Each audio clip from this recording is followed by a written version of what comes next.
kaka-carry ng weight. Kasi 2 years old, hindi makalakad. So, iika-ika ako. So, compromise. Then, half 15 seconds. Decompress yung spine. Taas at 15 pounds sa gilid. Medyo mahina lang talaga ako, guys.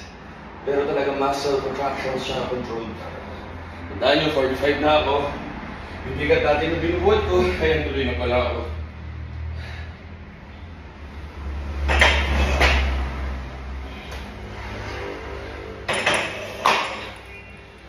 So, hindi yan sa bigat. Hindi alam ng katawan natin yung bigat. Ang mahalaga, naramdaman ng katawan natin yung muscle stimulation. Bagong gising.